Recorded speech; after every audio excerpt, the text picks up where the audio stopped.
The Keep It or Change Cars podcast team, you're probably thinking we've lost our studio. We haven't lost our studio, but we've gained a new playground, the incredible Zwartkops Raceway. What can you say about this track, Nicky? It's a beautiful track. I love it. I've raced here before, so very interested. Look at the smile on his face. Talking about the track, to Tanya and Peter, you run the most incredible show. Your hospitality, your warmth, and your generosity to us does not go unnoticed and will forever be appreciated. But behind us, two incredible entry-level cars, but we've got to give a big shout out to the people who provided these cars today. 100%. Who was that? Weelee. They did a very good job. They gave us some good looking vehicles. I'm more a fan of this one more than that one. But big ups to Weelee for that. He's a VW fan. But to Errol and Gerard, the team at Weelee, you made it so easy for us. We asked for 6 cars to be here today at 12 o'clock. 6 cars were here before 12 o'clock. But let's tell the people what we're here to do. So the test is going to be in 3 parts. The story, the action, and the result. So now when we say the story, what do we mean by that? The 2 cars behind us, Nicky, you're a student, you're a young mom. Yeah. What are you looking to drive? Something like this? Yeah, something like this, entry level, and these compete with each other. Absolutely. Now the beautiful thing is any car that you see on test here is available at the Weelee Megastore. And when I say Megastore, if you've been to the Weelee Megastore, you'll say, Mike, you didn't say it loudly enough. But enough about our incredible sponsors. Yes. In fact, we should say never enough about our incredible sponsors, but moving on to the task at hand. So the first challenge, the design. When you buy a car, it's got to look good, it's got to go good. If you take these 2, just simple, which one wins it for you in design? This one wins it in design. Ignore the color, the bright color that Suzuki is trying to confuse you with. This definitely wins in design. Now it's well known that I'm a huge fan of Suzuki. I think you have incredible products, and VW, well, you're a #1 seller for a reason. I'm with you 100%. You cannot even compare. You look at this, it looks premium German. You look at the Suzuki, it looks very, very good. Don't misunderstand me. Yeah. And I completely understand why Suzuki's got its place, but round 1, VW, you win the Weelee design score because your car is really good looking. So people always say when you park your car and you don't look back, you bought the wrong vehicle. So true. But Mike, I have something else for you. Something called the Weelee Nice Interior. Basically judging these vehicles in terms of interior, because this is where... Keep talking, I'm listening. This is where you spend most of your time as the owner. As the driver, you don't see your cars often, but you spend most of your time in terms of the interior. So for you, which one is the winner? You were pointing this direction. So you're driving the car every day. It's got to be a combination of ergonomics and quality look and feel. For me, this looks premium and German. Yeah. Everything falls to place. And don't misunderstand me. I think the Suzuki is very, very good. But comparison, the VW Polo is just a step ahead. For you, what is it? Yeah, 100%. The VW Polo for me is definitely steps ahead in terms of the interior.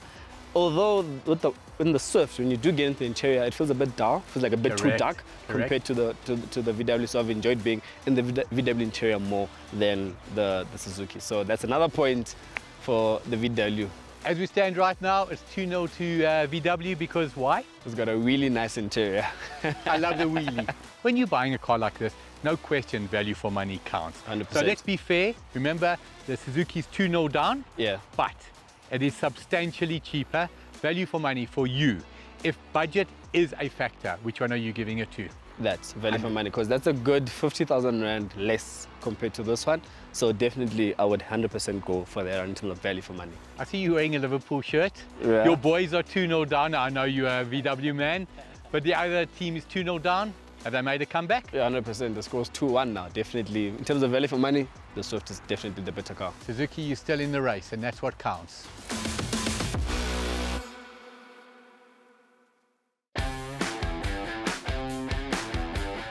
Our next challenge involved a good old-fashioned drag race. And to keep things fair, each driver would drive both cars.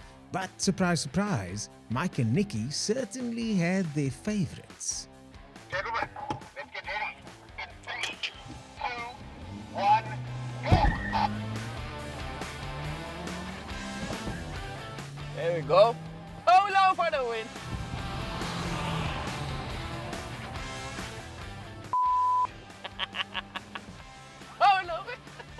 Well done, Team Polo. I'm a Rookie Cup champion, Mike. I have to represent my Rookie Cup boys, you know? Next up, it was Mike in the Polo, but at this stage, it did seem that Nicky had been practicing his drag starts. Perfect. I'm fine. I'm fine. 3, 2, 1, go! Let's go Swift. Let's go Swift. The Polo's pulling. Those cylinders. Oh, Mike is Mike. Oh, this is close. This is close. I think I won. It was a lot closer. It was a lot closer. Well done, Nicky. That gear change, I think you're going to gear 3.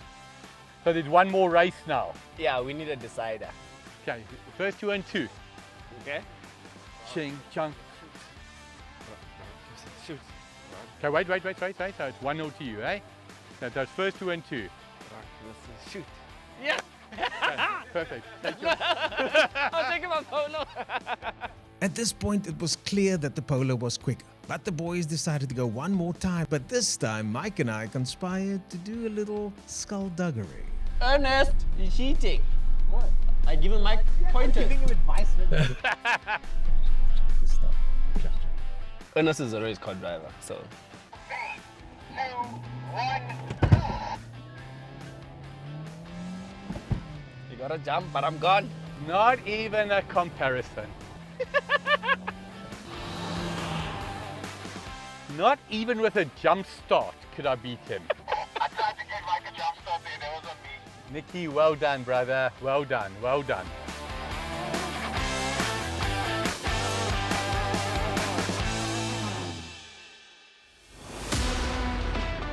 Next up, it was time for the braking test. Which car would perform best in a sudden stop from 60 kilometers an hour?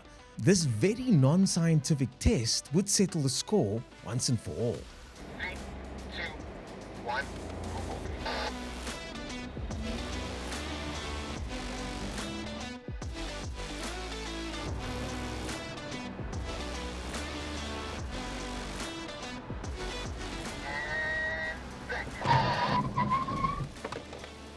That was tight.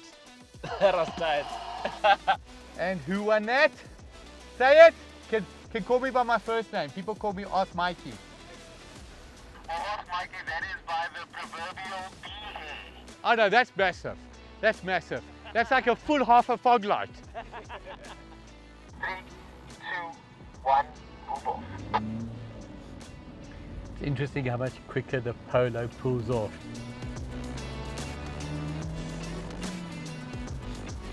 And break. Same result, but I won because the Swift has a very small front.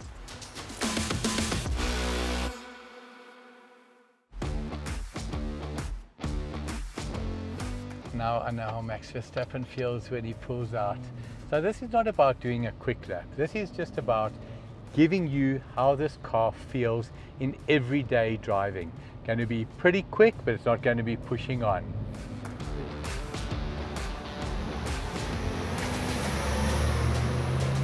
So now we're going on track with the Suzuki Swift. Gave the Polo to Mike because I've actually driven that Polo. You know, I've driven the race version of that Polo. The acceleration is absolutely superb. Obviously naturally aspirated. If I say to you, as somebody who doesn't drive a car like this every day, and I don't say that disrespectfully, I drive automatics every single day and vehicles that are substantially more powerful.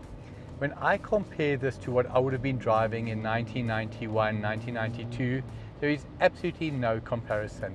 So, and I feel the Suzuki on track. I haven't been on track with the Suzuki.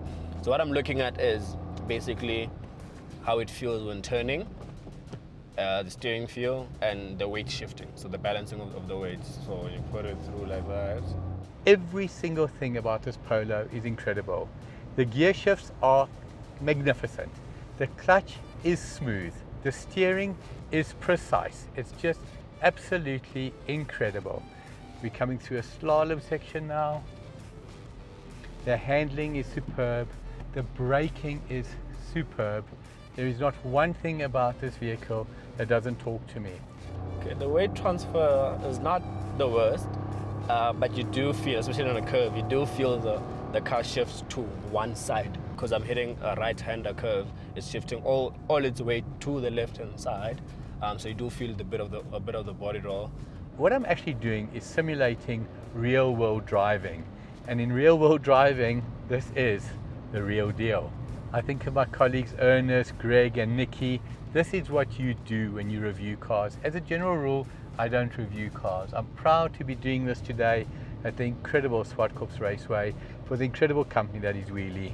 And VW, thanks to you, you are shining. Acceleration is decent. Out of the corner is decent. I'm on 100 now on the back straight, going to 110 on a curve, 120 on a curve. It's okay. It's okay. Like honestly, it actually is okay. For something though small, it gets to speed quite well. I have no issues with it. Around the slalom course over here, perfect. I actually really do like this car.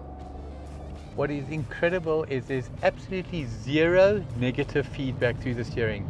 And when I say zero negative feedback through the steering, zero. So right now I've got it up to about 110 and it'll be braking relatively hard.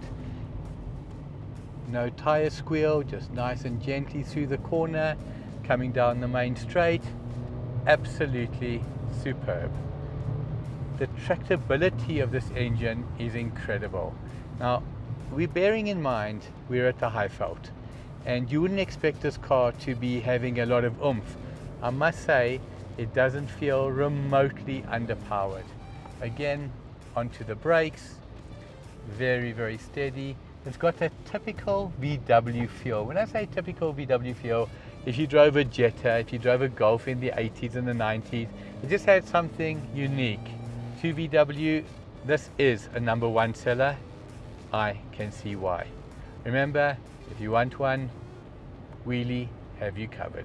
If I could do my life all over again, I would do one of two things. Do it the exact same or become a racing driver. Mike Rowe from VW Motorsport, big shout out to you for what you do for South African motorsport. This car is exceptional, and VW, you contribute an incredible amount to the motoring scene in South Africa. Well done to all. Woo! Now I'm in my lekker Polo. I love this car. So it's all about what you've driven and your immediate impressions. The VW Polo immediately feels immeasurably more measured, secure, smooth, and I don't want to say planted because I haven't gone around the corner yet, but you are not comparing apples with apples. Handling on the Polo was superb, Suzuki equally so. I see Nicky put off the traction control for me, very nice of him. Or was he being naughty? Noticeably less punchy than the Polo. The Polo feels solid. This one feels like the engine is working hard. The Polo didn't feel like it was working hard at all. It is okay. Turning, a lot of noise from the tires, but the car doesn't have that feeling that I felt from the Suzuki, that when you lean into like at a curve like that on the Suzuki, it shifts all its weight to one side. Whereas on this, the car feels very stable, doesn't roll as much as the Swift.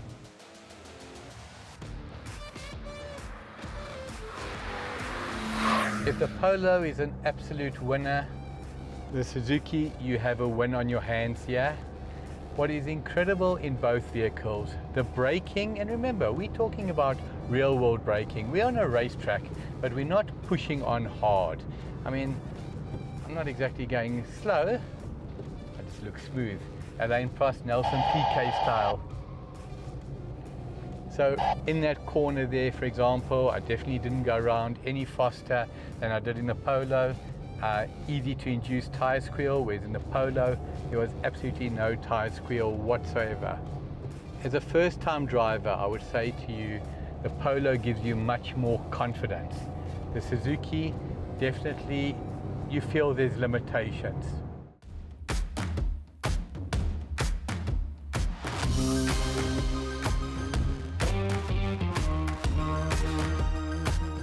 So my palms are slightly sweaty because we've just come off track. You've got that smile on your face again. You absolutely love it. Did either car surprise you, negatively or positively? Positively. Both cars surprised me positively, Right. but more to the Swift because I actually have spent some time in a Polo, so I Okay. do know a Polo through and through. The Swift is one that I haven't spent a lot of time in, and I was genuinely surprised by it. Interesting. So on track, I've really felt a car that feels as good as that. Remember, it's got very small tires, both of them. The braking felt superb, but something about the braking surprised both of us. That car felt better on track. Yeah, so on track, this car felt better, but brake test, that actually won by just a little, but tiny bit, but a win is a win at the end of the day. Of course. And I think we need to give props where props needs to be given, and definitely, although you can't park, Mike, as you can see, I parked very nicely within my line. We gotta give that a point. So basically, 2-2 now. 2 points. 2-2, Suzuki, we said you're in the fight, and you truly are in the fight. Now, something that we need to mention, this is not the definitive ultimate test where we say one is a winner and the other is a loser. Of course not. Remember, different price points, but the reason they were chosen is everyday vehicles. Yeah. Now, 2-2, we're going into extra time and penalties. We've got to have a winner. Yeah. Drag race. That surprised me because I thought they'd be pretty close. I don't think they were close at all. No. Again, the winner is Definitely the car that I always told you would win, the VW Volkswagen Polo Vivo. This is the best car that's gonna win. for sure. But bearing in mind, 1400, 4-cylinder, Yeah, 1200, 3-cylinder. 3-cylinder. You're not comparing apples with apples, but real world driving, there's no question. This feels more than adequate. That surprisingly, and remember, we had reef altitude here. That feels strong. Yeah, it does. Definitely does. And obviously, being in a better driver like myself is definitely gonna perform a lot better. There's those few little tricks that I did to just pinch a win over you. But overall, this is a very good car. But we need to, if we're scoring it, this wins overall. But at the Correct. same time, having said that, that's also a very good vehicle. We look at the price point of that, we look Correct. at the safety features of that, all those things combined, and you pip it up against the Polo. You then end up saying, is it 3-2, is it 3-3? And it's a question that the audience needs to answer. And I think with that, I think it's best we leave it to the audience. In Which one to boxing, go they for? say pound for pound, and pound for pound, I think very, very equal. Well done. Since you brought up boxing, I'm Mayweather. Who are you? It's amazing. Now, Floyd Mayweather Jr. is my absolute ultimate boxing hero. I've only enjoyed one other boxer as much as him in the past. You won't remember a name, Roberto Duran. No, I don't. Roberto Duran, an absolute legend from the early 80s and 90s, fought against legends like Marvin Hagler, Sugar Ray Leonard and Thomas Hearns. These two cars, I can honestly say, are going to go down, in my opinion, as legends of the future. Do you agree? 100% agree. Team Suzuki, Team VW, you're both winners.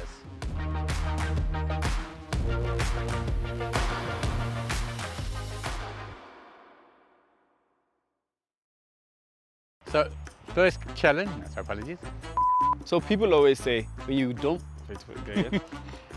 So you're driving the car every day. It's got to be a quality... Talking to camera again, Roberto Duran, a legend from the early 80s and 90s, fought against Marvin Hagler.